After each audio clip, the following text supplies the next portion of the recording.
Welcome, Greek U Nation, to episode number 177 of the Fraternity Foodie Podcast. I'm your host, Mike Ayalon. I'm CEO of Greek University. I'm also a speaker and author of the book From Letters to Leaders, Creating Impact on Your College Campus and Beyond. We call these episodes the Fraternity Foodie Podcast because there is nothing like great food to bring fraternity and sorority leaders together.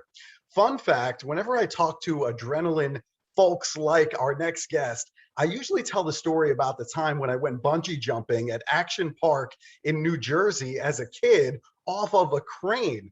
Now, Action Park is the same place that was labeled as the world's most dangerous and insane amusement park in a documentary called Class Action Park. Now, I will tell you, I live to tell the story, but that amusement park was certainly a big part of my childhood, and I should thank my lucky stars that I never got hurt. So our next guest, Eric Erenstoft, is CEO of E3 Capital Partners and ElevateID.org.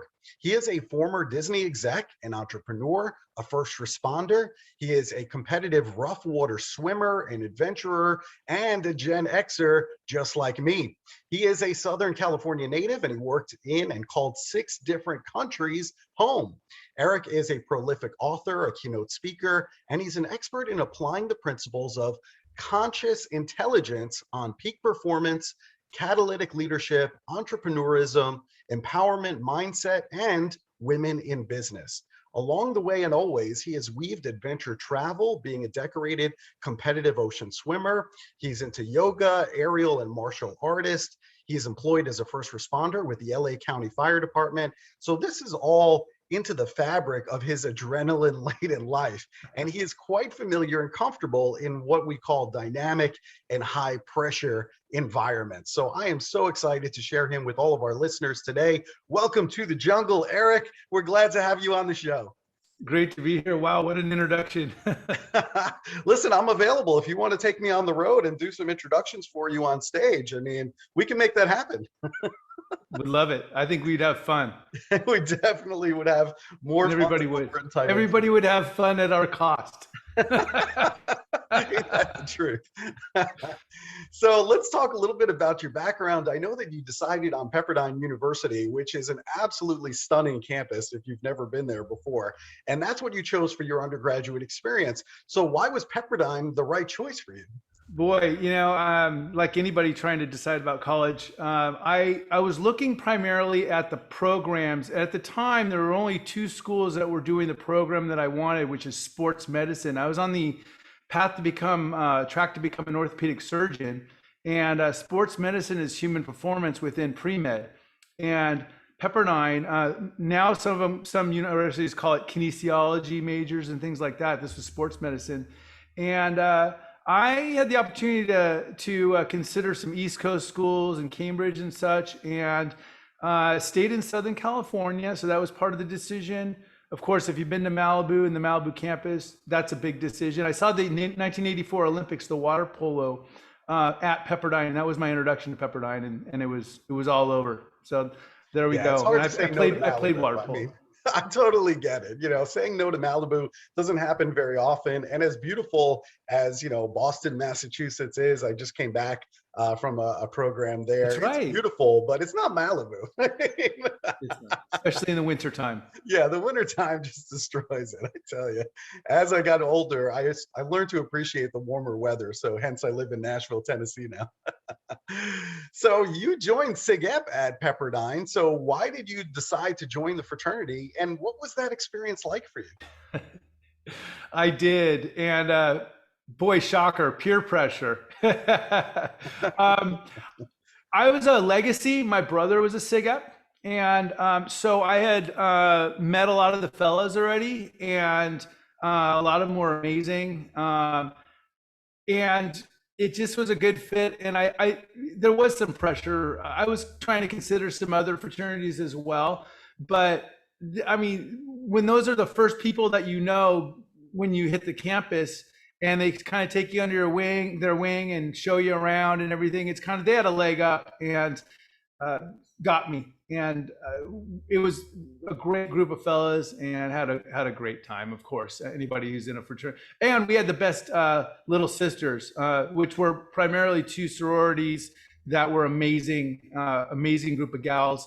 So the little sister program, the socials, our meetings, it was all good. I'm sure everybody could relate to that. Yeah, we can definitely relate to that. And I know you were friends with some of the other guys in other fraternities. And, ultimately, there's no need to apologize for that. I mean, some of my greatest friends today are actually men and women, obviously in sororities, but people in other organizations other than my own. So that's not necessarily a bad thing. I think we can help each other out.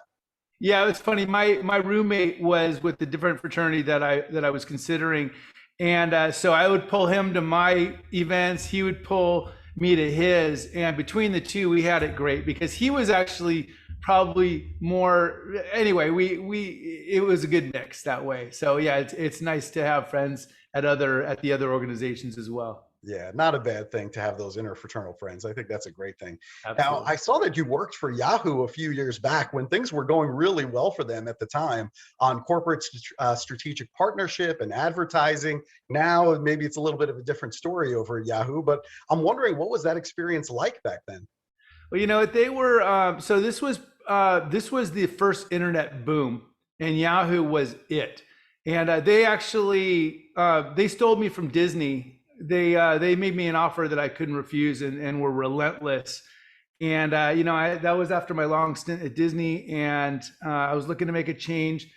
If you remember, GenXers remember probably more than the younger, but there was just exuberance going on in internet. It was booming, exploding. It's first generation.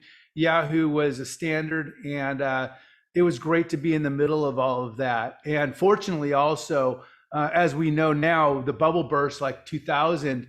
I was able to exit. I kind of saw it and exited prior to that, and got wrangled off to a startup and helped them get up to scale up. So it was a good stint over at Yahoo. But all the rumors are true, just in terms of the budgets and the exuberance and the money that was being generated. People were throwing money they didn't really understand. Internet, and everything was an IPO, and just you'd buy a stock, you would IPO, and it would shoot up. It was all of that, and it was surreal. So interesting times. Yeah, I was a big fan back in the day. I remember getting my Yahoo email address, which I still actually have. I have think I'm mine. the only one left with the Yahoo email address. And back then it was it. It was just the hot company at the time. So it's just so interesting to kind of chart that on a graph and look at it over the last 20 years, because it's just a fascinating case study. Google didn't exist yet. Right. Yahoo was the 800-pound gorilla. Yeah. And I remember when Google hit. After that, and it changed everything too. Yeah, students today probably can't even imagine what it would be like without Google in their lives, because they use it every single day. But back then it was just different times. You mentioned Walt Disney Company. I know you did some work for them in corporate strategic partnerships, and I saw some of the huge brands that you were working with over there. What did you do for Walt Disney? And talk to us about working with some of those big brands. Yeah, I was very fortunate because I worked in the corporate headquarters in Burbank at the Disney Channel building, big corporate building. But my report of my division was actually in New York. So I was running an entrepreneurial office in the corporate headquarters, which was awesome, first of all, when you're working in a behemoth like Disney. What I did, I created strategic partnerships between Disney and Fortune 500 companies. So these partnerships, you've seen them. If you go to the Disneyland and you see a Toyota cars, or you go into the airport in Orlando as you're arriving and you see a Honda car, or anything from that to Happy Meals to brands like Apple and Nestle. And so the big Disney is huge. It's got, of course, the film companies, Touchstone, Miramax, Disney Films. It's got the Disney characters as well as the real life Miramax, Pixar, but also the TV, ESPN, Disney Television, ABC. It has radio, it has outdoor, it has the theme parks, it has their licensing divisions of all their characters. And so with all of that, I could create a multi-dimensional program for partnerships with Toyota's trying to launch a hybrid. We had the Disney Marathon in Orlando. And we would put we have the hybrid be the pace car for the marathon. It gets television. We partnered with Sting's wife's company, the Rainforest Foundation, and gave it a green effect to it. We put the cars in the airport. We put it in the periodicals. All the hotels that people stay in when they're staying for a Disney adventure all around the country and around the world, every room has a magazine. That magazine has ads and stuff. There are so many ways that I could go into a Fortune 100, Fortune 500 company and say, we have a program, we can get you on TV, theme parks, everywhere. And we had lots of different demographics as well. We had early adopters and that whole strip. We have, of course, families. Think about the Disney brand.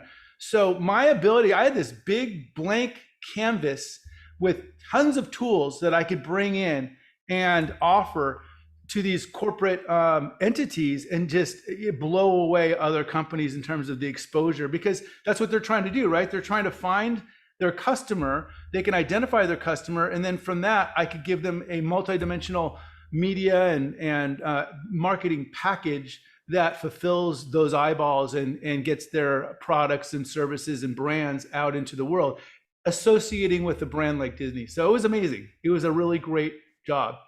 Good for you. I mean, having that kind of muscle behind you, the Walt Disney Company, I mean, it gives you instant credibility when you walk into the room. I mean, that's an amazing feeling.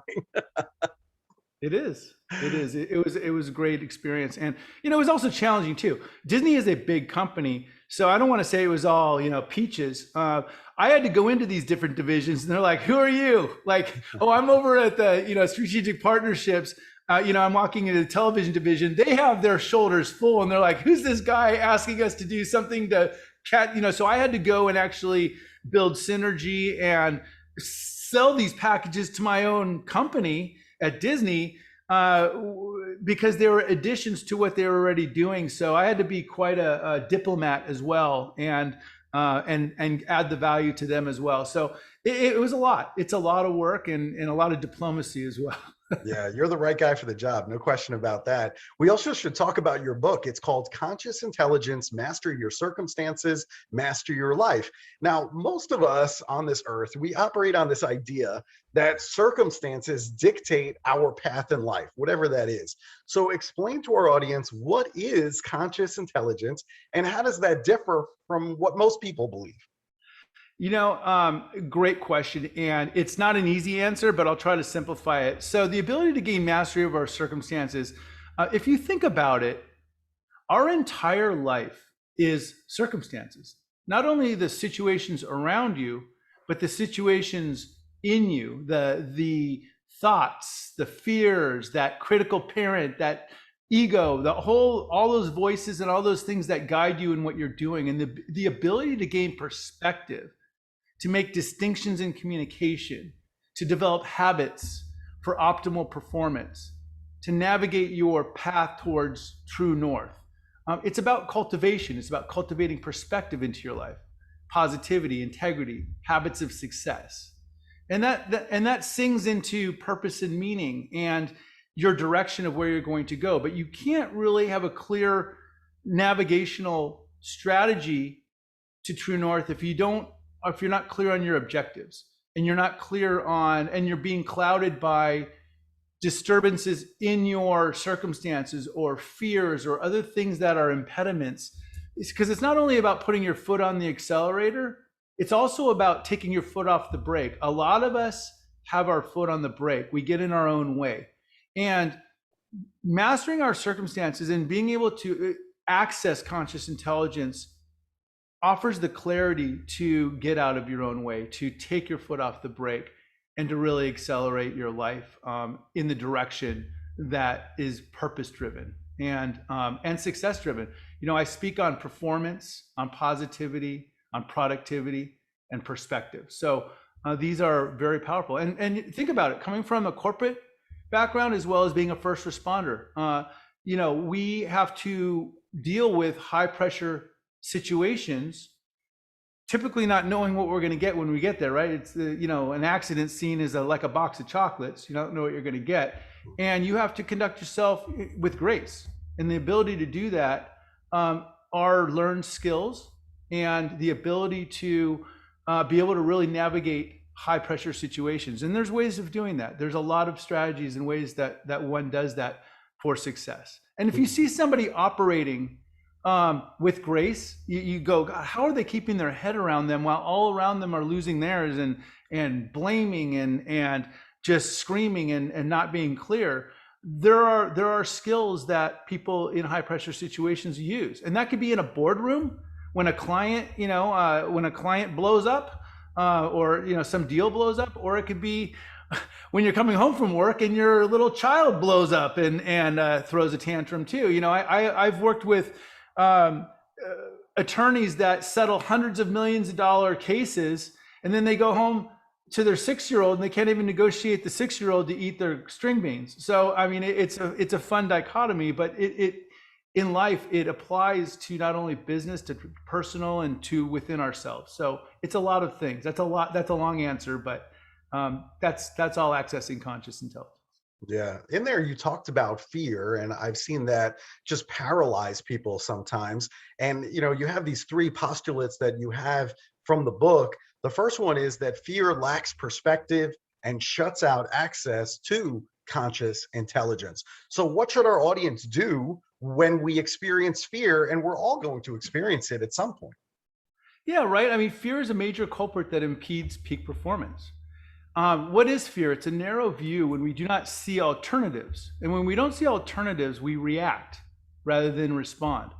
First responder versus a first reactor. Think about a knee-jerk response. Fight, flight is reacting. And when we don't know how to conduct ourselves properly within our circumstances, we tend to react. Ever made a bad decision because you felt like you were under pressure? Of course, we all have. And understanding distinctions, which is what the framework of conscious intelligence is, between, one of the distinctions is between reacting versus responding. We can't control what the universe serves up, right? We can't. But what we can control is how we conduct ourselves within our circumstances. And when we perform optimally, we're said to have grace. So again, fear is really that foot on the brake. And the solution is to walk towards it rather than to run away. Approach it with curiosity. Curiosity is the cure. It's the enemy of ignorance. And know that when people are saying run towards your fear, make another distinction between fear and danger. Fear is imagined. Fear can become true, but it is all in our head. You can't name anything that is fear that is physical. Danger is real. Fear is imagined. And if you now somebody who is acting in fear can become dangerous, including yourself and to yourself. So understanding that distinction and then moving towards and being curious toward, hey, why am I so scared of this? I'm scared of snakes.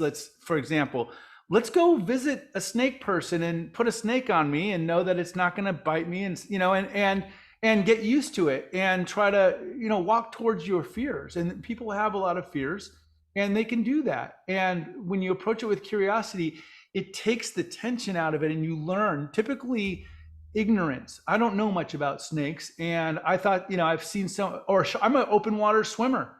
Everybody asks me, like, aren't you afraid of sharks? I have an appreciation for them. They are awesome. But how do I, and I have to go through my ways of addressing the fear of getting eaten by a shark. I've learned a lot about sharks. They're amazing creatures. So curiosity is a great approach to addressing our fears. And I could talk I speak on this, but I could talk for hours on this. It's, there's a lot of fear around, and it's actually been used, it's been weaponized today, which is, to talk about conventional and what's happening today. One way to really inspire people in a negative way is to instill fear in them, because they stop thinking rationally and they start believing almost anything. And fit it to a lot of different circumstances that we see today. and you have yourself quite a formula. One of the most primal things that we have in our minds, in our bodies, is our relationship to fear. And it's the easiest thing to get somebody to act, to react. And the way to combat even misinformation and fear mongering is to study and to learn and to research and to become not ignorant in a subject. And you will see right through what these people are trying to do when they're trying to weaponize information, scare you into this, fear you into that. Do you see the relationship, Michael? I mean, it's very powerful and very potent, and it can be used or it can be abused. Right. Yeah, I definitely see that very, very clearly. And I think maybe it just relates to a conversation about doing one thing that scares you, every day. And I think public speaking certainly falls into that category, right? I mean, nothing harmful isn't going to happen to you by getting on the stage and talking about something that you're passionate about. Yet people would rather die than get up on stage in many cases, right? That's like their biggest fear. So I tell that to college students all the time, is just to practice that over and over again.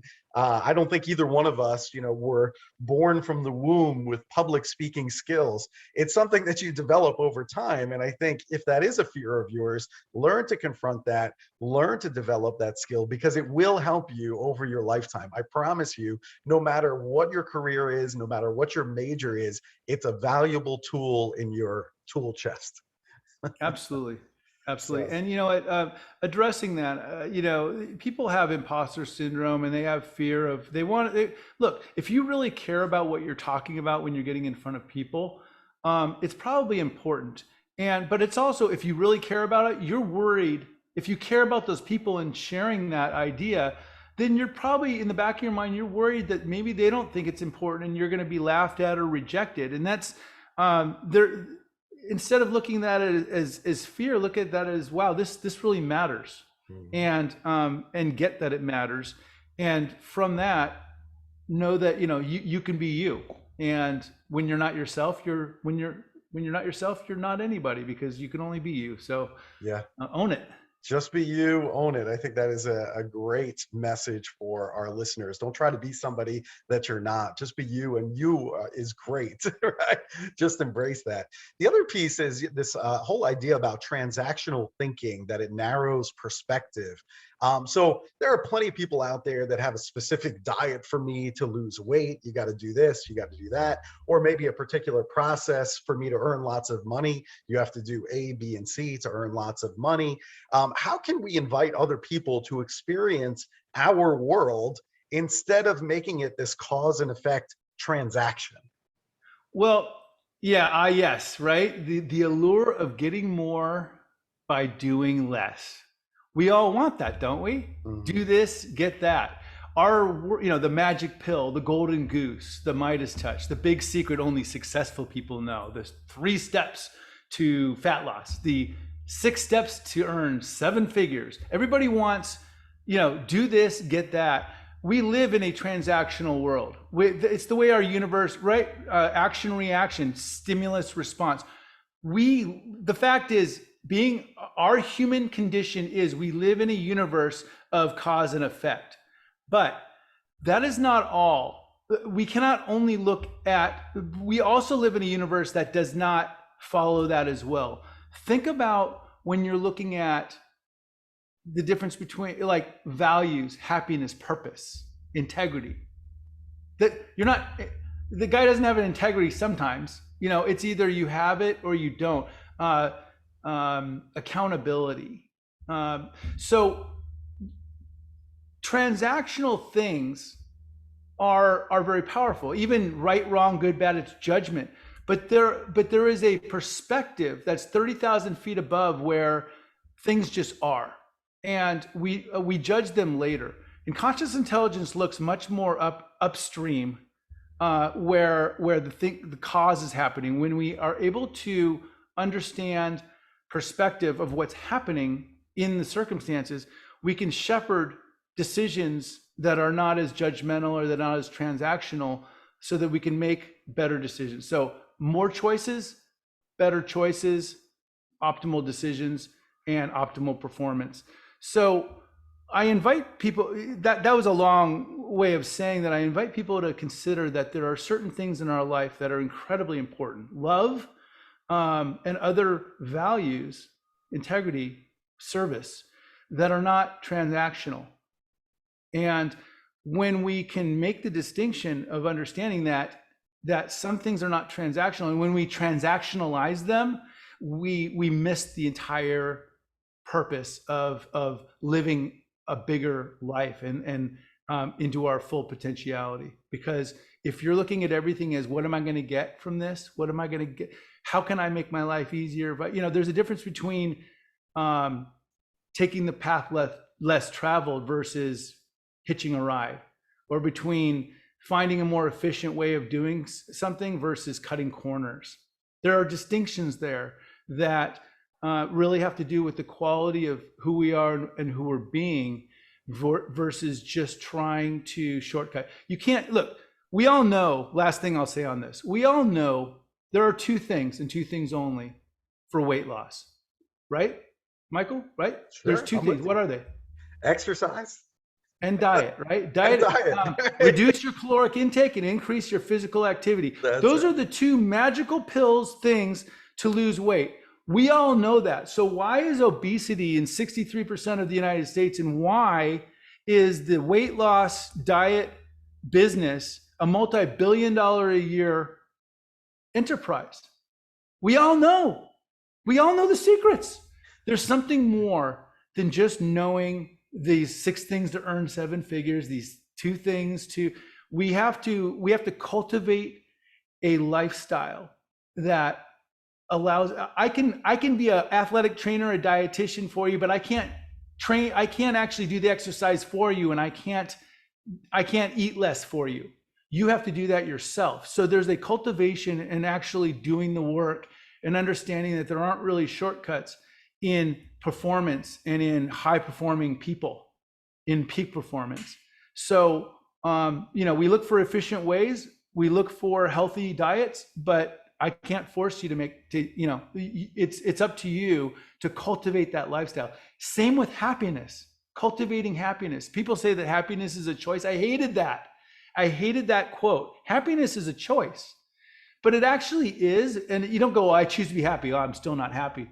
That's not what they mean. What they mean is, if you're surrounding yourself and cultivating the friendships, the type of lifestyle that lights you up, the type of, all of these things end up planting a huge farm of things that will cultivate happiness over a long period of time. That way, when something bad happens, and it always will, again, we're human beings, someone close to us will pass away or get sick, or we will get sad.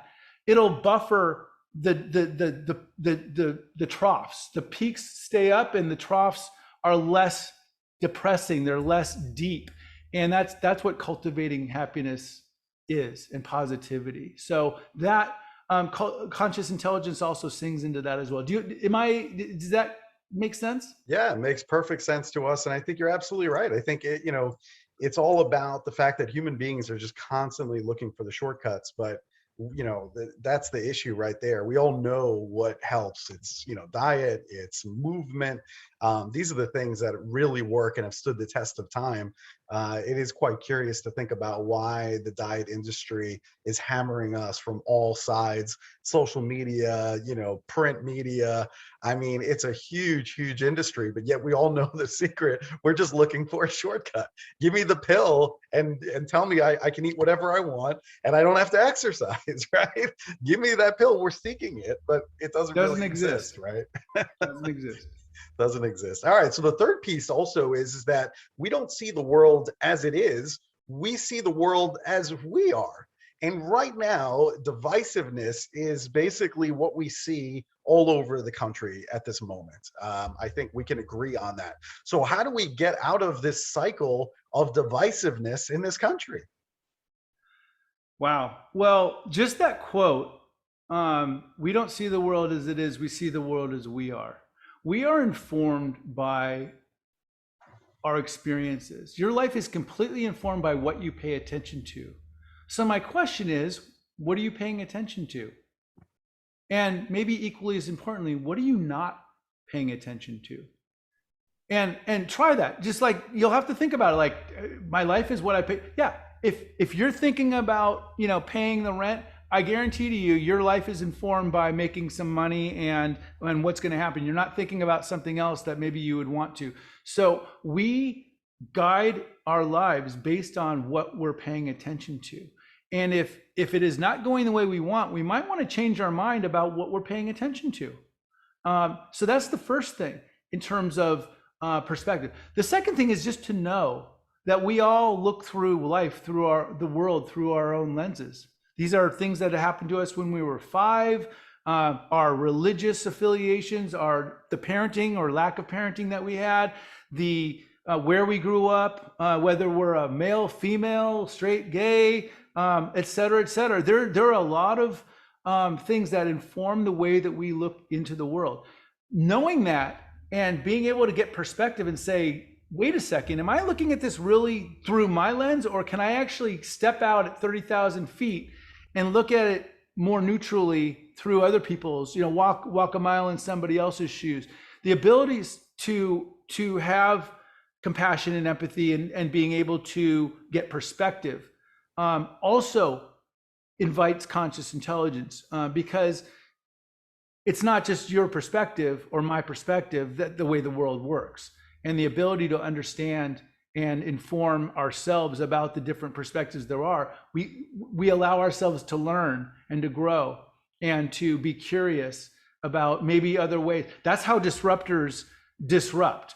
Truly, the luminaries of success is they go, does it have to be this way? We all live in this conventional way of doing this. That doesn't work. Like, why can't we do it that way?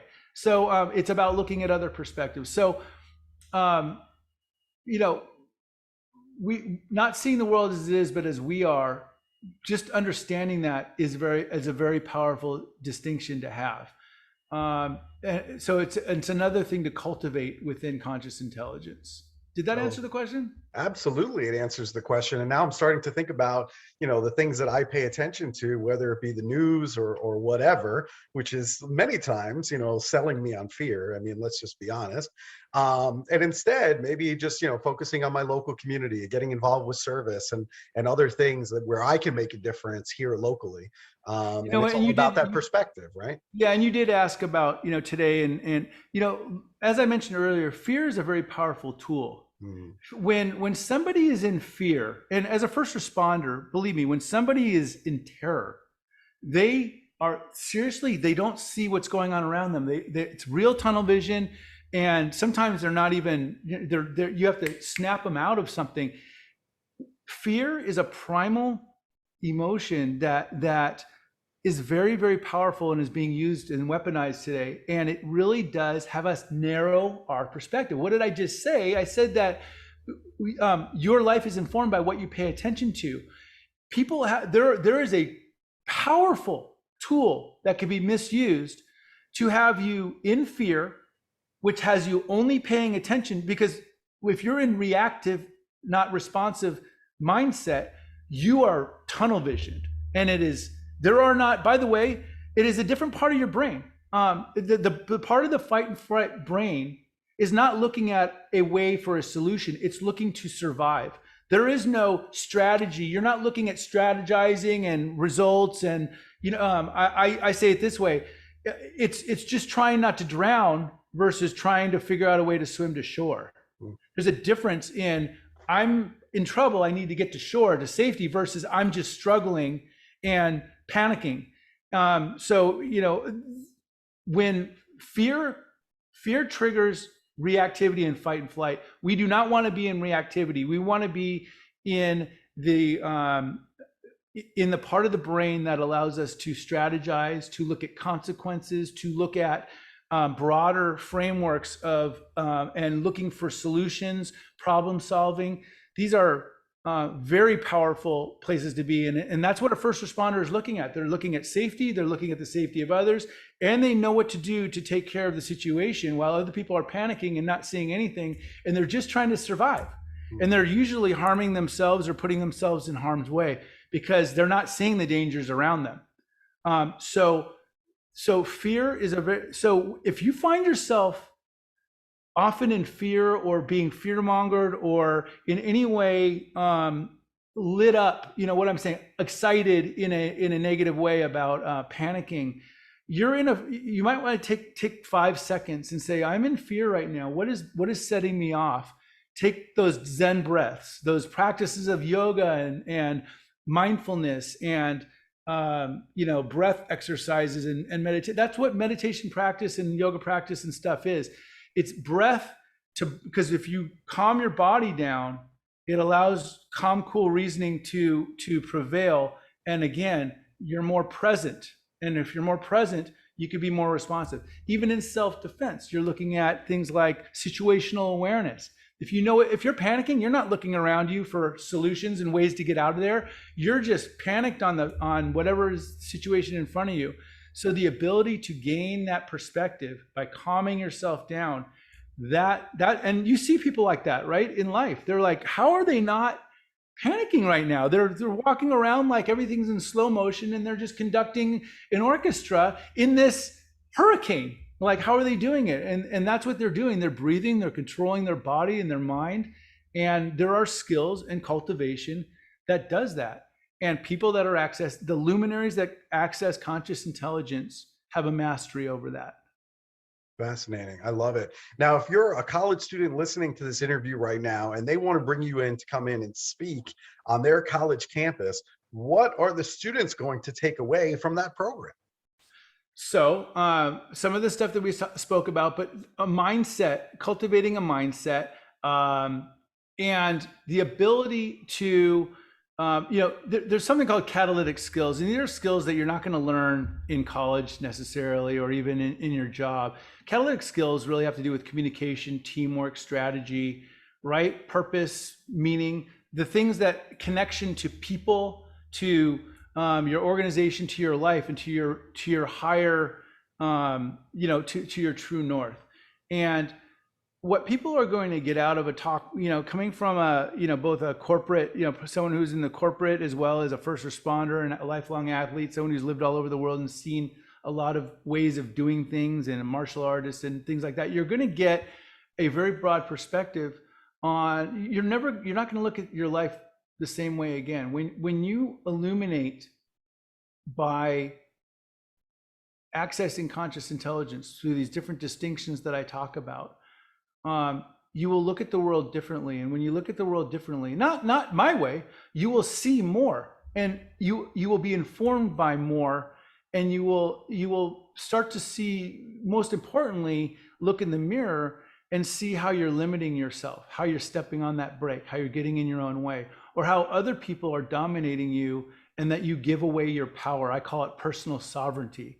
There are so many distinctions that are spoken about to gain mastery in the area of conscious intelligence and catalytic skills.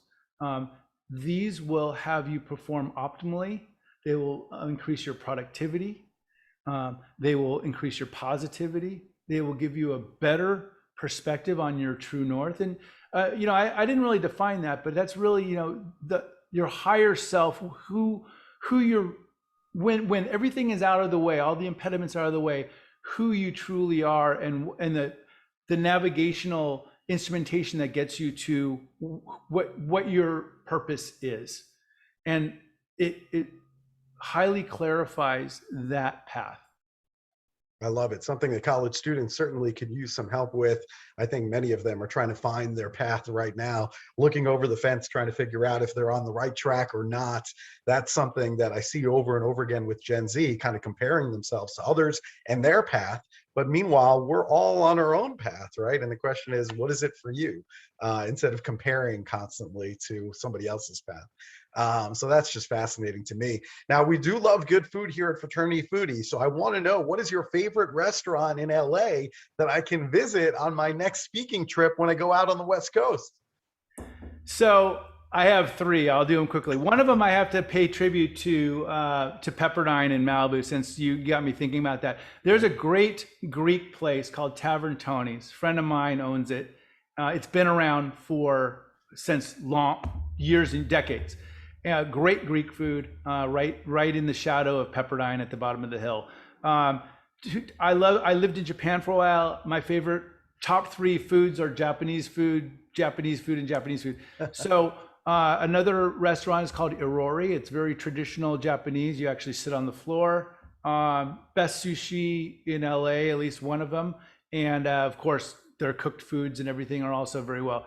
Then another one, a more healthy one, is called Mizu 212. It's on Sawtelle in West LA, in Little Japan, one of the Little Osaka on Sawtelle.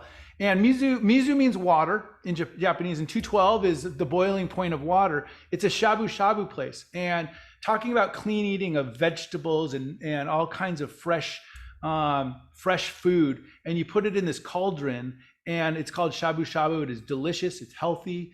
It's filling. I love portions as well, and it's fun because you get to cook it yourself and bring a couple friends, go on a date.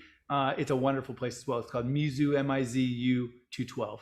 Wow, that's fantastic. I'm going to hit all 3 of those. I think that's fantastic. So all the listeners at come out, Pepperdine, we'll go to one of those 3. Let's do it, man. I am definitely down with that. And to the Pepperdine students, you got a great recommendation for Greek food too. So there you go. I mean, everybody's happy with those recommendations. That's awesome. So if our listeners, if they want to bring you in as a speaker on their campus, or maybe they want to hire you for performance coaching, for example, where should they go to get more information and to connect with you?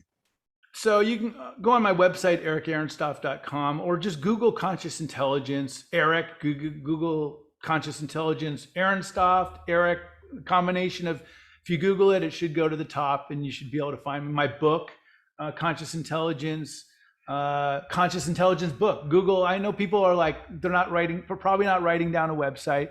So if you just remember my first name and Conscious Intelligence book, you'll find my website. It'll say invite Eric to speak, or if you want to have some of the other services that my organization provides, come on in. The water's nice, and you get me. So would love to come and speak about this. As you know, you can see me lit up talking about illumination and about perspective and conscious intelligence, and sharing this with as many people as I can is my true north. It's my why. And it's my pleasure to serve in that way, and just to see people overcome their fears, to become more powerful leaders, conscientious leaders. That's really the audience, is conscientious leaders, and ones that are aspiring to be performance, perspective, productivity. So come on in, and water's nice. It's been wonderful talking to you and talking to your audience, and hopefully more of it. Let's go talk together. Let's do it. So go check out the book. It's called Conscious Intelligence, Master Your Circumstances, Master Your Life. You can also check out Eric's website. It's Eric, ERIC, and then his last name, ERENSTOFT.com. And there you can go and book Eric on your campus. Thank you so much, Eric. Thank you to our listening audience for checking us out. Please like and share this particular interview with other students who might be interested in conscious intelligence. And we hope to see you on another episode of Fraternity Foodie. Thanks so much, Eric. And thanks, we'll Michael. See you soon. Good to see you.